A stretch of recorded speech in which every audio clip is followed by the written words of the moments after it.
दोस्तों, आज की कहानी है सासू माँ हमें भी घर में बराबर खाना खाने का हक है। दोस्तों, कहानी शुरू करने से पहले अगर आपने हमारे चैनल को सब्सक्राइब नहीं किया है तो सब्सक्राइब कर लीजिए ताकि आपके पास पहुँचे हर नया वीडियो।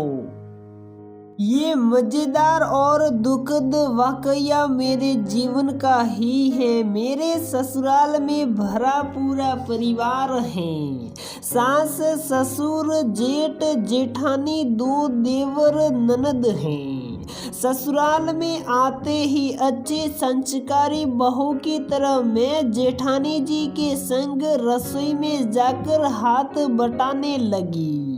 जेठानी जी की शादी मुझसे 3 साल पहले हुई थी। वो एक बच्चे की माँ थी और पुनः गर्भवती भी थी।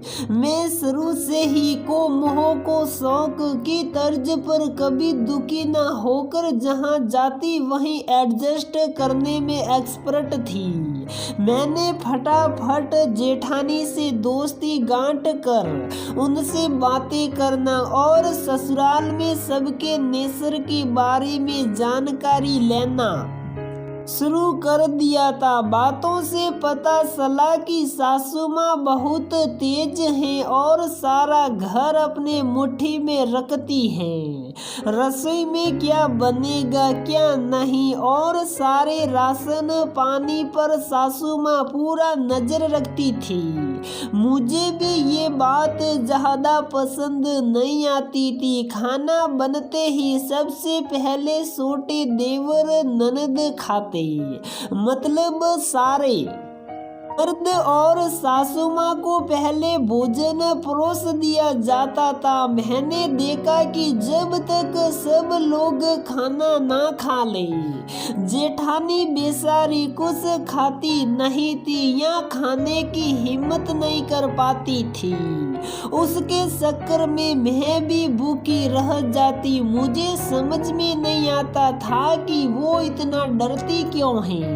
कभी कढ़ाई के तली में सब्जी खत्म हो जाने के बाद तेल बच जाए तो जेठानी के चेहरे पर सिक ना जाती कि सासू माँ ने देख लिया तो खूब हल्ला करेगी। मैंने जेठानी को भरोसे में लेकर प्यार से पूछा, अगर मैं यहाँ किसी बात से डरूं तो समझ में भी आए कि नई बहू को ससुराल में डर लगता है, पर आप तो यहाँ इतने साल से हैं, डरती किस बात से हैं। जेठानी ने मुझे समझाया कि तुम्हारे जेठ जी कुछ कमाते नहीं है ना, इसलिए सासू माँ सारा गुस्सा मुझ पे उतारती हैं।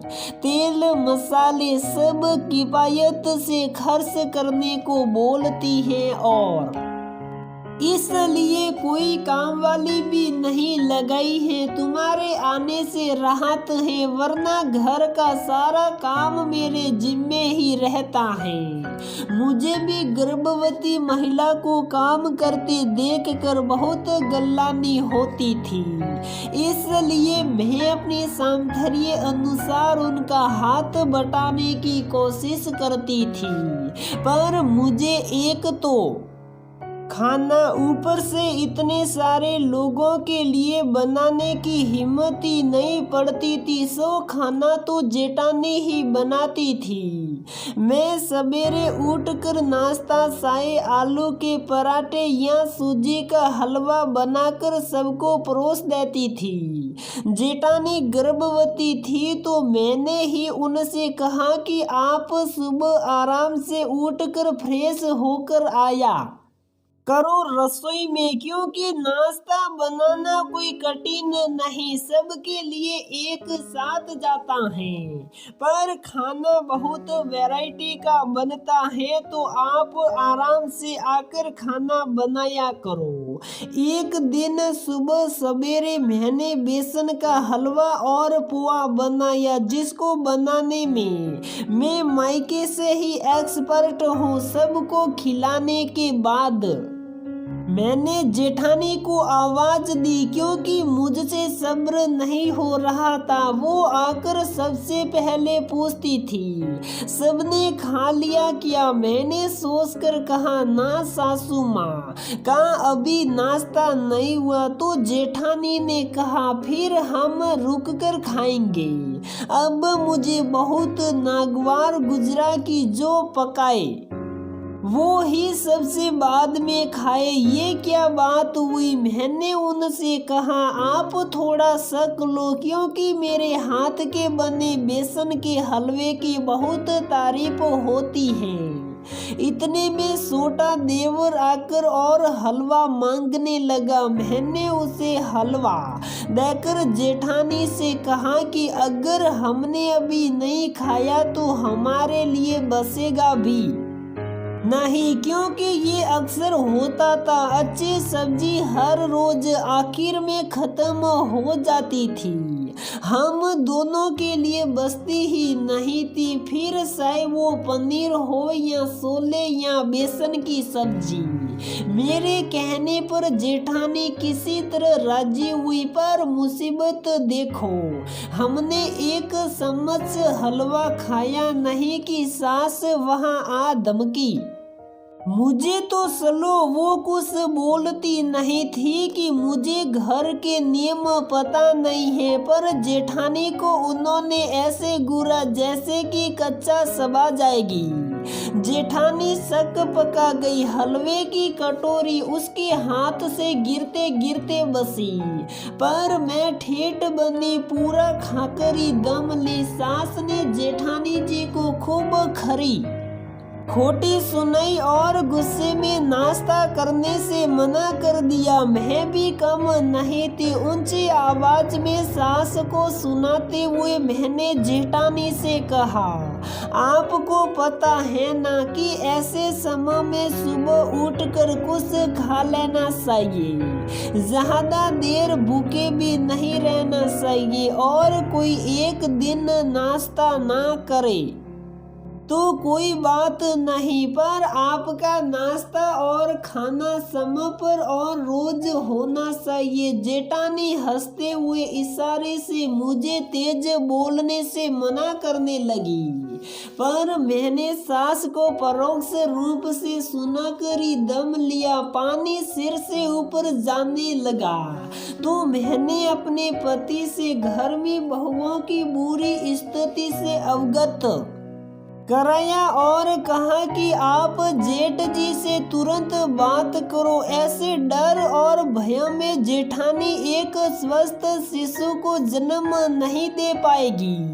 पति ने सुना तो कहा, माँ शुरू से ऐसे ही है और लोग ऐसे समय में बहू को खुश रखते हैं, पर ये उल्टा दुखी कर देती है। मैंने पति से कहा कि आप जेठ जी से बात करो कि जल्दी से काम ढूंढे और जेठानी को ऐसे रोज रोज की किस किस से छुट्टी मिले।